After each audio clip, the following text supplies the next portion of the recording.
vous avez découvert l'étape de l'empathie, l'étape de l'éponge. J'espère que vous avez fait gonfler votre éponge avec toutes les informations que vous avez récoltées. En effet, nous avons vu l'approche Perrault pour définir le panorama, puis pour expérimenter vous-même le problème des personnes concernées par votre projet, puis les rencontres, et enfin l'observation des personnes tel un ethnographe ou un anthropologue. Vous avez même préparé et fait des entrevues. Je tiens à vous féliciter. Découvrons maintenant l'étape 2, la définition de la question puissante. Après avoir gonflé l'éponge, vous allez prendre le tamis à information et filtrer les pépites pour définir votre question puissante. Donc, faites avec moi, on fait gonfler l'éponge avec l'étape de l'empathie et maintenant, on utilise le tamis pour trouver les pépites d'information. Nous allons voir les 3 objectifs de l'étape définition de la question puissante. Ensuite, je vous ferai découvrir la carte de l'empathie pour décoder l'information que vous avez reçue lors de vos entrevues. On abordera les besoins explicites et implicites et les personas pour finir avec la méthode pour construire votre question puissante qui va vous accompagner vers l'étape 3, l'étape de l'idéation. Le premier objectif consiste à trier toutes les informations recueillies à l'étape de l'empathie. Les informations récoltées lors de la phase de l'empathie seront triées, classées afin d'être analysées. Le deuxième objectif est de découvrir des besoins auxquels vous allez essayer de répondre dans les prochaines étapes. C'est le moment d'utiliser votre tamis pour trouver les pépites, les besoins que personne n'a encore trouvés. En effet, l'analyse des informations permettra de définir des comportements et des besoins sources d'innovation. Le dernier objectif est de définir la question puissante.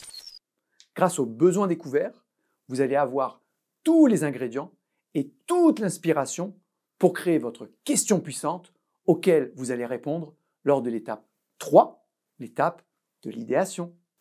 Vous en avez récolté des informations durant vos rencontres. Comment faire pour les décoder? La carte de l'empathie va vous aider à trouver des pépites dans votre tamis. Vous allez faire une carte d'empathie pour chaque rencontre. Dans un premier temps, vous allez décrire la personne que vous avez rencontrée. Ensuite, vous allez compartimenter les phrases clés qu'elle vous a dites, des actions qu'elle a faites, ce qu'elle pensait et quels sentiments elle ressentait lors des expériences qu'elle vous a racontées. Ensuite, dans la carte d'empathie, il y a 2 autres catégories qui sont aussi très importantes. Ce sont les espérances lors de cette expérience et les craintes. Vous pouvez retrouver plus d'informations sur la carte de l'empathie dans la mission sur l'empathie d'Alexandre Joyce sur la plateforme Créativité Québec. Vous savez maintenant comment utiliser une carte de l'empathie. Bravo! C'est donc maintenant à vous de jouer. Prenez l'une de vos rencontres ou entrevues et essayez de classer les informations collectées dans les différentes cases pour ainsi pouvoir analyser le comportement de la personne. C'est à vous de jouer. Comme disait Steve Jobs, ce n'est pas le boulot du consommateur de savoir ce qu'il veut. C'est à nous de décoder ce que veut la personne qui nous explique ses expériences.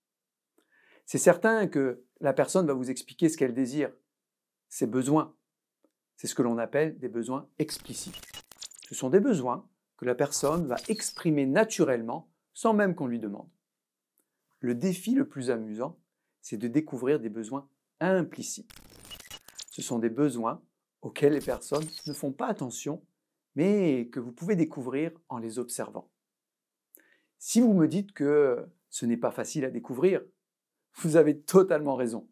Mais c'est ce qui va vous permettre de faire la différence et d'innover. Je vais vous donner un exemple. Quand Procter & Gamble ont voulu vendre des couches en Chine, ils sont arrivés avec des produits qui ne coûtaient pas cher, car les gens avaient de faibles revenus. Le besoin explicite d'avoir des produits pas chers était présent. Mais il y avait quelque chose qui ne fonctionnait pas. les couches ne se vendaient pas aussi bien qu'ils l'avaient prévu. En fait, même si les personnes exprimaient le besoin que les couches soient abordables, un autre besoin n'était pas forcément apparu dans les études de marché. En Chine, comme au Japon, la pression de la réussite était énorme sur les enfants. Et donc, il y avait un besoin non exprimé, mais important, que bébé dorme bien. Car un bébé qui dort bien se développe bien et donc a plus de chances de réussir dans la vie. Donc le besoin implicite qui était encore plus fort que le besoin de couches abordables, c'était que bébé devait bien dormir pour optimiser son développement et donc ses chances de réussite.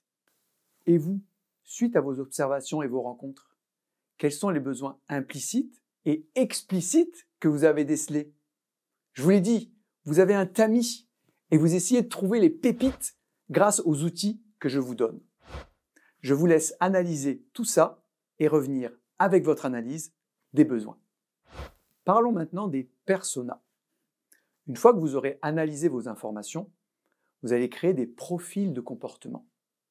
Vous allez créer un ou plusieurs personnages semi-fictifs qui représenteront la traduction et l'humanisation des données observées et analysées. En effet, un persona est un profil qui traduit un certain comportement. Ce persona va vous inspirer pour l'étape de l'idéation. C'est simple, les personas vont devenir vos meilleurs amis, car il est plus facile de créer une solution pour une personne que pour une liste de données. Vous allez ainsi créer une relation étroite avec votre persona et ses besoins grâce à l'effet multiplicateur d'empathie qui va vous relier à vos personas. Je vous l'ai dit, le design thinking est une approche centrée sur l'humain. Il existe bien d'autres outils que j'utilise et je pourrais vous expliquer dans d'autres formations, mais maintenant, c'est à vous de passer à l'action. Oui, c'est à vous de jouer. C'est à vous de créer votre ou vos personas grâce à vos informations collectées et analysées.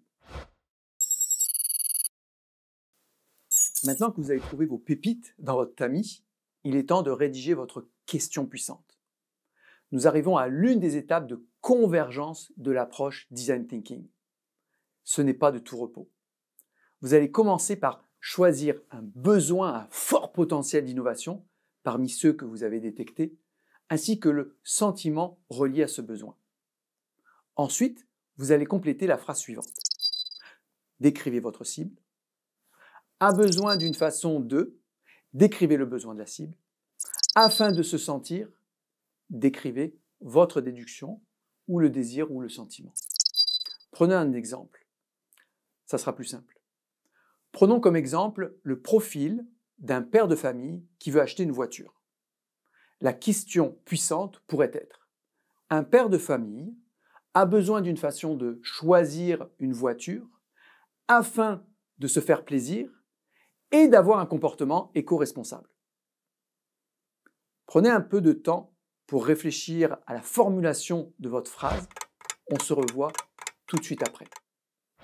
Vous avez sélectionné votre cible, son besoin et le ou les sentiments que cela entraîne. Je vous félicite. Bien entendu, cet exercice n'est pas évident. Il faut souvent s'y reprendre à plusieurs fois. Soyez indulgent envers vous-même. Moi-même, parfois, je dois utiliser d'autres outils pour revoir les données différemment. Je vous expliquerai tout cela dans d'autres formations. Vous avez donc une cible, un besoin et des sentiments. Mais le cerveau est une machine à répondre aux questions. Pour trouver des idées, il va falloir transformer votre phrase en question puissante. Une question suffisamment inspirante pour générer un maximum d'idées durant l'étape d'idéation. Transformez votre phrase précédente en question qui commence par « Comment pourrions-nous » Comment pourrions-nous aider ce père de famille à prendre une décision cohérente entre son plaisir personnel et son envie de faire un choix éco-responsable? Ou bien, comment pourrions-nous informer ce père de famille afin de l'aider à faire un choix responsable qui remplisse son besoin personnel. Ce travail est un vrai travail de brainstorming. Rédigez plusieurs versions de votre question puissante. Et vous verrez qu'à force de tourner et retourner votre question, vous allez avancer sur le chemin de la clarté et trouver une question qui va vous inspirer. Bien entendu, dans un projet de design thinking, vous faites ce type d'exercice en groupe afin que tout le monde puisse apporter sa créativité et son point de vue. C'est donc maintenant à vous de jouer et de trouver votre question puissante. On se retrouve dans l'étape 3 de l'idéation.